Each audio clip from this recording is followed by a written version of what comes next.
இப்போ பெரிய நடிகர்கள் தம்பி சொன்ன மாதிரி அவங்க அவங்களே பெரிய கூட்டத்தை வர வச்சு அவங்களே கண்டென்ட்டை கொடுத்துட்றாங்க. ஏதோ ஒருத்தரை திட்ட வேண்டியது, ஏதோ ஒன்று பண்ண வேண்டியது, ஏதோ ஒரு கமெண்ட் அடிக்க வேண்டியது, அது புயல் மாதிரி கிளம்பி இந்த படத்தில் என்னதான் சொல்லியிருக்காங்கன்னா படத்துக்கு அவங்க பேசுறதுக்கு சம்மந்தமே இருக்காது. எப்படியெல்லாம் ஏமாத்துறாங்க. இவர் என்ன பண்ணிட்டாரு பாவம், நேர்மையா காட்டியிருக்காரு. ஆக இந்த நேர்மை வெற்றி பெறும். கரெக்ட் தானே? நம்ம போய் சொல்லி இன்னைக்கு குழந்தைங்க அப்படித்தான் இருப்பாங்க. நீங்க பேரண்ட்ஸ் என்ன பண்ணாங்க, அண்ணன் அழகா சொன்னாங்க, பேரண்ட்ஸ் என்ன பண்றாங்க, குழந்தைங்களை கொண்டு போய் ஸ்கூல்ல விட்டுட்டு வந்துட்டு அப்புறம் எஸ்கேப் ஆயிடுவாங்க. அதாவது குழந்தைங்களை பள்ளிக்கூடத்தில் கொண்டு போய் விட்டுட்டு வீட்டுக்கு வந்த உடனே ஒரு பெரிய நிம்மதி பெருமிச்சு விடுவாங்க. புரியுதா உங்களுக்கு? அப்புறம் இவன் சுதந்திரமா தெரியும் இவன் என்ன பண்றான்னு சாயந்தரம் வரலும் தெரியாது. திருப்பி அந்த 3:30 மணிக்கு குழந்தைய பிக்கப் பண்ண போகும்போது வரையில் அப்போ ஒரு என்னால வர முடியாது, நீ போயிடு. எத்தனை வீடுகள்ல நடக்குது. இந்த குழந்தைங்களை நம்ம மட்டும் உள்ளுணர்வோட பாசத்தோட நம்ம பராமரிக்கிறோமா?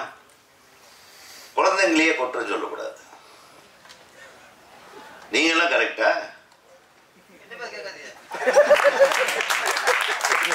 குற்றமுள்ள நெஞ்சு குறுகுறுக்கு. நாடு இப்படி போயிட்டு இருக்குங்க. அடுத்த படம் இதை வச்சு நீ எடுக்கணும். இதே ஒரு வித்தியாசமான படமாக அமையும்.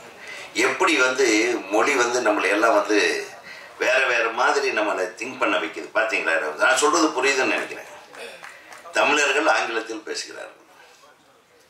நம்ம வடக்கிந்தியாக்காரங்கிட்ட வேலை செய்கிற பசங்க நம்ம ஊர் தமிழன் காய்கறி கடையிலையோ மற்ற மளிகை கடையிலையோ வேலை செய்ய தயாராக இல்லை. கரெக்டாக நார்த் இந்தியாவிலேருந்து வந்துடுறாங்க. அவங்க கிட்ட நம்ம ஹிந்தியில் பேச ட்ரை பண்ணுறோம் பாருங்க. அவன் தமிழில் பேசுகிறான்.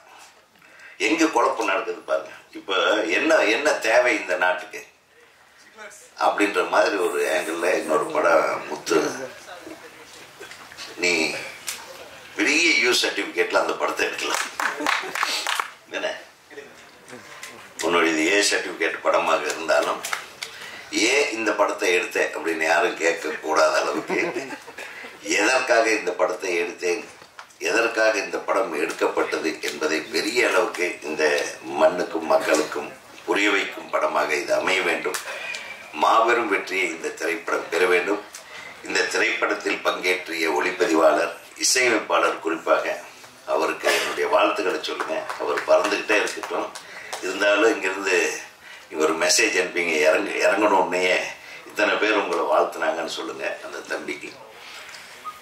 அது மட்டுமல்ல, தொழில்நுட்ப கலைஞர்கள் அனைவருக்கும், எடிட்டரில் நீங்கள் ரொம்ப உயர்வாக சொல்லிட்டு இருந்தீங்க, எடிட்டருக்கும் சரி, நம்ம கவிஞர்கள் தம்பி கார்த்திக் இன்னொருத்தர் வந்துருக்கணும், அவர் இந்த படத்தின் துணை தயாரிப்பாளரா இணை தயாரிப்பாளர் அவங்களுக்கும், நம்ம பாப்பா பேர் என்ன, சவர்ணாஸ்ரீ. ஓகே, நல்ல பேர், சவர்ணாஸ்ரீ அவர்களுக்கும் தொடர்ந்து இந்த மாதிரி நல்ல சப்ஜெக்ட் ஐடென்டிஃபை பண்ணி நீங்கள் வேணால் சொல்லுங்கள், உங்கள் மெயில் ஐடி கொடுங்க, நாங்கள் எங்கள் சங்கத்திலேருந்து கதையை அனுப்புகிறோம், நீ செலக்ட் பண்ண. இது நல்லா இருக்கே, கைத்தட்டலாமே. நான் எப்போ இந்த டைரக்டர் அசோசியேஷனுக்கு செக்ரட்டரியாக வந்தேனோ அப்போ இருந்தால் எல்லாத்துக்கும் சான்ஸ் கேட்க ஆரம்பிச்சேன். நடுவில் நம்மளுக்கும் சேர்த்தான். நாங்கள்லாம் கதையை அனுப்புகிறோம். நீங்கள் சார் புராமேஷ் முத்து நீ தான் சார். ஓகே, ஒரு 10 கதையை அனுப்புகிறோம். அதில் ஏதோ ஒன்று செலக்ட் பண்ணி உங்கள் நீங்கள் சங்கம் தானே, உங்கள் சங்க சகோதரர்களுக்கு வாய்ப்பு வாங்கி கொடு. உன்னுடைய திரைப்படம் மாபெரும் வெற்றி அடைய இசையமைப்பாளர்கள் அனைவருக்கும் உன்னுடைய ஒரு விஷயத்தை நான் சொல்ல மாட்டேன். தனக்கு உதவி செய்த அத்தனை பேரோட பெயர்களையும் குறிப்பிட்டான் பாருங்க. அந்த நன்றி மனப்பான்மை உன்னை நிச்சயமாக வெல்லும். அனைத்து தொழில்நுட்ப கலைஞர்கள் மட்டும் இல்லாமல் டிஸ்கஷனில் இருந்தவங்க, நான் கஷ்டப்படும் போது கூட இருந்தவங்க, உங்களுடைய துணை இயக்குநர்கள் ஒவ்வொருத்தர் பேராக சொல்லிட்டு அவங்களாம் தான் டைலாக் கான்ட்ரிபியூட் பண்ணாங்க. இப்படியெல்லாம் ஓப்பனாக பேசுகிறேன், நீ கடைசி வரலும் இப்படியே பேசுகிற அளவுக்கு பெரிய படங்கள் வந்தன. அனைவருக்கும் ஒவ்வொருவருடைய நண்பர்களும் கூடிய விரைவில் இயக்குநர்களாக வர வேண்டும் என்று நான் வாழ்த்தி, இந்த படம் மிகப்பெரிய வெற்றி படமாக அமைய எல்லாம் உள்ள இறைவனை வேண்டி அனைத்து பத்திரிகை ஊடக நண்பர்களும் இவர்களை வெற்றியாளர்களாக மாற்ற உங்கள் உதவியை நான் நாடி விடைபெறுகிறேன். நன்றி, வணக்கம். வினோத் சார் சொல்லும்போது சீனிவாஸ் குரு எங்கள் கட்சிக்காரனாரு. அது எந்த கட்சி சொல்லிட்டா நான் தகுந்த மாதிரி பேசுவேன். எங்கள் கட்சி சினிமா கட்சிக்கா? ஓகே, நம்ம கட்சி தான். என்ன பிரச்சனை மாட்டிக்கூடாதுல்ல, நம்மளுக்கு கூட நம்மளே மாட்டிக்கூடாது நீங்கள். ஓகே, அப்படியா? நம்மள சினிமா கட்சி அதான். அப்புறம் அந்த இசையை வெளியிட்ட நாயகன் பாலமுரளி பாலா மியூசிக் டைரக்டர். அவர் சூழ்நிலைகளில் இங்கே வர முடியலை. ஓகே, இருந்தாலும் எல்லாரும் அவரை வாழ்த்துவோம். இன்னொருத்தர் சூழ்நிலை நல்லா இருந்தும் தயாரிப்பாளர் கெஞ்சியும் இயக்குனர் கெஞ்சியும் ஒருத்தர் வரல, கதாநாயகி. இது நிறைய தொடருது. ஏன்னா ஒரு படம் எடுத்து முடித்து வெளியே கொண்டு வரக்குள்ள மிகப்பெரிய சோதனை சந்திக்கிறாங்க தயாரிப்பாளர்கள். பெரிய ஹீரோக்களுக்கே நம்பர் 1 நம்பர் 2 சொல்கிற ஹீரோக்களுக்கே அத்தனை கோடி 100 கோடி 200 கோடிக்கிறாங்க. இப்போ இசைக்கிட்ட வைக்கிறாங்க, அது முடிஞ்சுதான் சம்பளத்தை நீங்கள் கிளியர் பண்ணணும். ஒரு அமௌண்ட்டை பிடிச்சி வச்சுக்கோங்க, ஒரு 10 வருஷம் பிடிச்சி வச்சுங்க. 10 லட்சம் பேசிடலாம், 8 லட்சம் கொடுங்க. 2 லட்சம் இசை வீட்டில் வந்ததுக்கப்புறம் ஆடியோ ரிலீஸ் முடிஞ்சு கையோடு வாங்கிட்டு போகணும். செக்கை காட்டுறது கஷ்டம். அப்போ தான் சரியாக வரும். நீங்கள் படத்தெல்லாம் கொடுத்துட்டீங்கன்னா அவங்க தண்ணி காட்டுவாங்க. படத்தை நிறைய தண்ணி காட்டியிருக்காங்க லேடிஸு. அது அதுக்கு அப்புறம் வரேன். ஆனால் இது அப்போ நேற்று இயக்குனர் ரொம்ப வேற விட்டு சொன்னார். சார் எல்லாரும் சொல்கிறான் சார், என்ன வெளியூர் இருக்காங்க, வர ஃப்ளைட் டிக்கெட் போக ரெடியாக இருக்காங்க, தங்கருக்கு ரூம் போட்டு கொடுக்க ரெடியாக இருக்காங்க, மற்ற சாப்பாடு வசதி இங்கே எல்லாம் இருக்குது சார். அதான் இன்னைக்கு மனசு இல்லை சார். நம்ம நடித்த படத்துக்கு இசை வீட்டில் கலந்துக்கணும் மனசு இல்லை. அதனால என்ன சொல்கிறேன், இங்கே வந்த ஹீரோ மற்ற கதாநாயகி எல்லாருக்குமே மனமான நன்றி. மதிச்சு வச்சுருக்காங்க. எனக்கு இன்னொன்று என்ன, இன்னொரு டவுட்டு டைரக்டர் மேலே புதுசு மேலாம், இந்த ஏ சர்டிஃபிகேட்டு இங்கே விரும்பி வாங்கியிருப்பாங்களோன்ட்டு. ஏன்னா ஏன் கூட அவங்க உள்ள வருவாங்க அம்மாளுக்கு அப்படின்ட்டு அவங்க யூஏ கொடுத்துருப்பாங்க. சார் ப்ளீஸ் சார் இதை சேர்ந்தா வேணா சேர்க்குறோம் சார், ஏன் கொடுங்க சார் அப்படின்ட்டு கேட்டு வாங்கியிருப்பாங்க. ஏன்னா இப்போ உள்ள 2K கிட்ஸை புரிஞ்சு வச்சிருக்காரு டைரக்டர் ராஜன் சார், புரிஞ்சு வச்சிருக்காரு. அதனால் உண்மையை நான் பொய்யில்னால நடந்த விஷயங்கள் சொல்லிக்கிறேன். நான் செவிக்கு உணவு இல்லாத போது சிறிது வயிற்றுக்கும் இயப்படும். ஆனால் இங்கே வயிற்றுக்கு பிரியாணி விருந்து கொடுத்த பிறகு செவிக்கு சில செய்திகளை சொல்லி வாழ்த்த இங்கே விழாவை நடத்தியிருக்கிறார்கள். பல பேர் மகிழ்ச்சியோடு ஆனந்தத்தோடு படத்தை வாழ்த்தி கொண்டிருக்கிறார்கள். சிக்லெட் என்ற இந்த படம் ட்ரெய்லர் பார்த்தோம். நீட், வெரி நீட், ரொம்ப அற்புதமான இந்த காலத்துக்கு தேவையான ஒரு செய்தி. அது ஏவா ஏவான்றது வேற. அப்பா அம்மா பிள்ளைங்க அண்டர்ஸ்டாண்டிங் என்ன? அப்பா அம்மா சொல்றத பிள்ளைங்க கேட்கறாங்களா, பிள்ளைங்க சொல்றத அப்பா அம்மா கேட்கறாங்களா என்ற பிரச்சனையை அடிப்படையாக ஒவ்வொரு குடும்பத்தில் நடக்குது. ஒவ்வொரு குடும்பத்தில் நடக்குது. இப்ப விஞ்ஞான வளர்ச்சியில பல சாஃப்ட்வேர் வந்து பெரிய வளர்ச்சியும் கொடுத்திருக்கிறது, பல அழிவுகளையும் கொடுத்திருக்கிறது. நீங்க உதாரணமா ரம்மி கேம், சூதாட்டம் பல குடும்பங்களை பாழாக்கி பல குடும்ப தலைவர்கள், குழந்தைகள், பிள்ளைகள், மாணவர்களை அழிச்சிருச்சு. போதையில அதான் அது ஒரு போதை. இதை தமிழக அரசு சட்டம் போட்டு பல குடும்ப தலைவர்கள் பேராசையில் ஆடி எல்லாம் மனநோயாளியாகி கெட்டு போனாங்க. 20க்கும் மேற்பட்ட இறந்து போனாங்க. சட்டமன்றத்தில் சட்டம் இயற்றி அதை ஆளுநருக்கு அனுப்பி வைக்கிறாங்க ஒப்புதலுக்காக. அப்புறம் அது கோர்ட்டுக்கு போகுது, கோர்ட் என்னமோ சொல்லுதுன்னு வச்சுங்க. ஆனா அந்த ஆளுநர் இந்த கேம்பிளிங் நடத்துகிற அந்த முதலாளியோடு பேசுறார், தனியா கூட்டம் போட்டு பேசுறாராம். அது எந்த வகையில நியாயம்? குடும்பத்தை கெடுக்கிற இது. மற்ற அரசியலுக்காக நம்ம தயாரா இல்லை. அது இப்படி சில நடக்குது. ஒரு ஜட்ஜு ஒரு தீர்ப்பு கொடுத்திருக்கார், சுப்ரீம் கோர்ட் ஜட்ஜ். குடும்ப கலாச்சாரம் எங்க இருந்து கெட்டு போகுதுன்றதுக்காக இந்த சின்ன உதாரணம் சொல்றேன். ஒரு தீர்ப்புல ஒரு ஜட்ஜி தீர்ப்பு கொடுக்கிறாரு, கணவன் மனைவியில அந்த மனைவி விருப்பத்தோட இன்னொருவரோட போனா அது தப்பு இல்லையா? Judgement supreme court. இதுவா நம் கலாச்சாரம் எப்படி சீர்கெட்டு போச்சுன்னு இருக்கு. அதுக்காக 1-2 உதாரணத்தை கேள்விப்பட்டதை சொன்னேன். ஏன்னா இது ஒரு அருமையான சப்ஜெக்ட், தேவையான சப்ஜெக்ட். இன்னொன்னு தாய் பாசம் தந்தை பாசம் எப்படி இருக்குன்றதுக்கு ஒரு சின்ன உதாரணம். சமீபத்தில் ஒரு குடும்பத்தில் நடந்தது. அப்பா அம்மா கஷ்டப்பட்டு பிள்ளைய படிக்க வச்சு கல்யாணம் பண்ணி ஒரு குழந்தை இருக்கு. இப்ப அப்பா இல்லை, அம்மா தான் இருக்காங்க இந்த குடும்பத்துல. 8 வருஷமா அந்த வீட்டில் நாய் இல்லை, தாய் தான் இருந்தாங்க. இந்த கணவன் மனைவிக்கு பிள்ளைக்கு, இந்த அம்மாவுடைய பிள்ளைக்கு ஒரு நாய் வளர்க்கணும்னு ஆசை. அந்த ஒரு குழந்தை இருக்கு அவங்களுக்கு, ஒரு பெண் குழந்தை. அவன் என்ன சொல்றான், நாய் வாங்க போறேன்.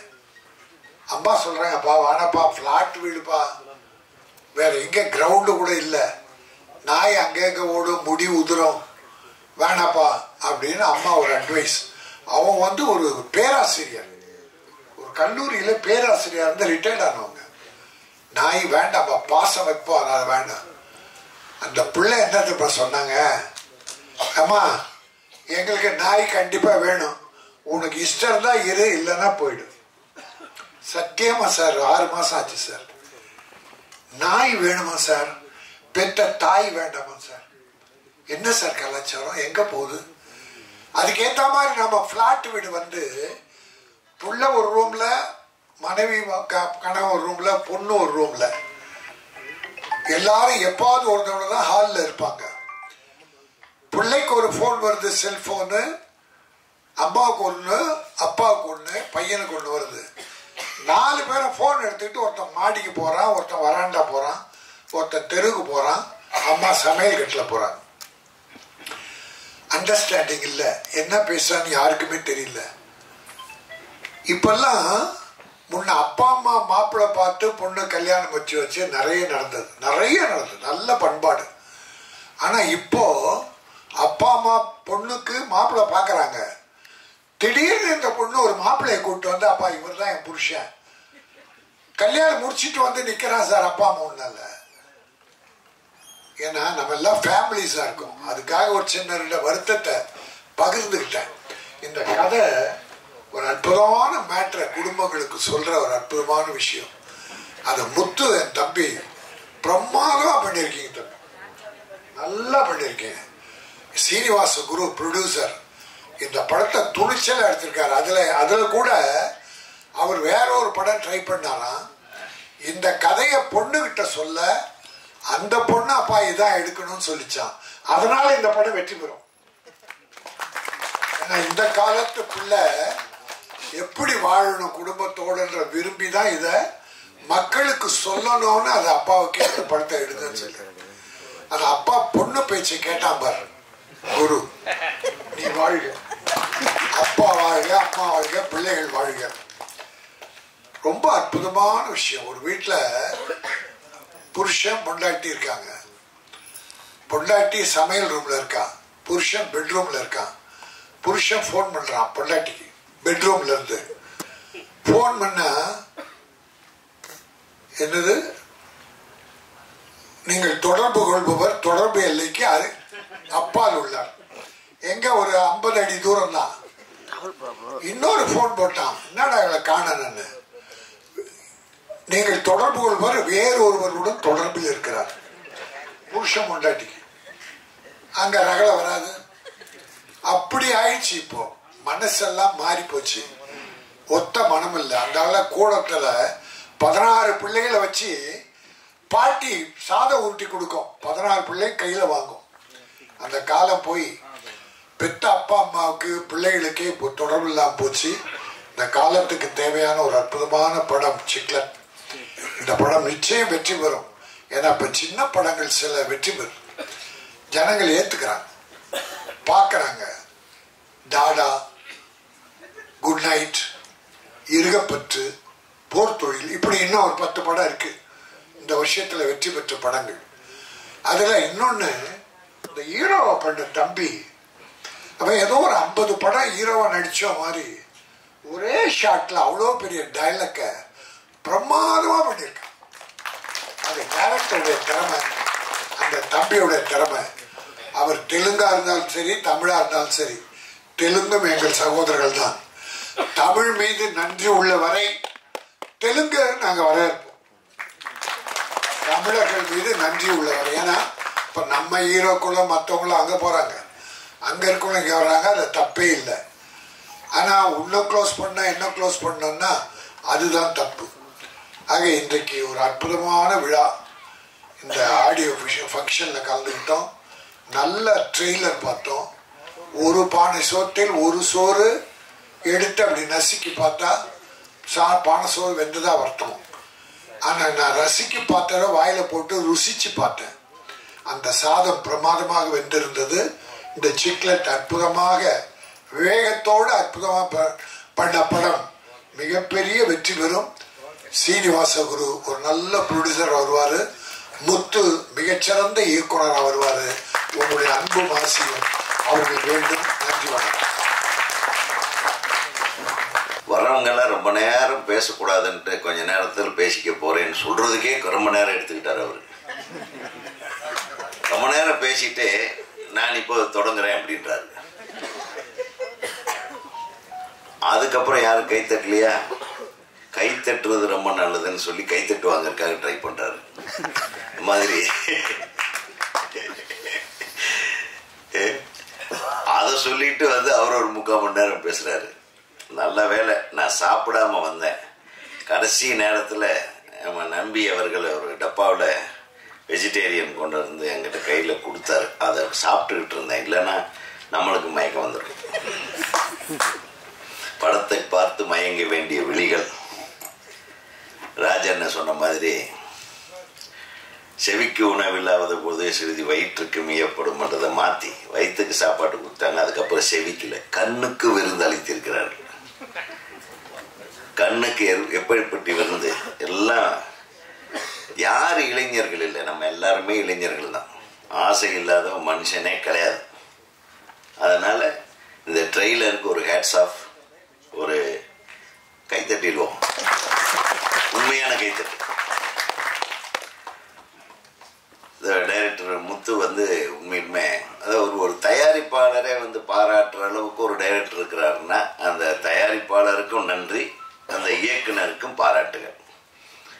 ஏன்னா தயாரிப்பாளர் வேற ஒரு படத்தை தூக்கி போட்டு இந்த கதையை கேட்டு, அதுவும் அவங்களுடைய புதல்வி சொல்ல, ஏன்னா நீ மிகப்பெரிய தயாரிப்பாளினி ஆயிடுவேன். ஏன்னா சமீபத்தில் ஏஜிஎஸ் நிறுவனம் ஒரு படம் பண்ணாங்க. அவங்க ஏதோ படம் பிளான் பண்ணிட்டு இருக்கும்போது அந்த அர்ச்சனா உடைய சகோதரி ஐஸ்வர்யா, அவங்க பேரும் ஐஸ்வர்யா, அவங்க ஒரு கதையை கேட்டேன், இது நல்லா இருக்கு அப்படின்னு சொல்லி, அந்த படம் தான் லவ் டுடே. இந்த லவ் டுடேக்கு அடுத்தது இந்த படம் மிகப்பெரிய வெற்றி படமாக அமைவதற்கு அனைத்து வாய்ப்புகளும்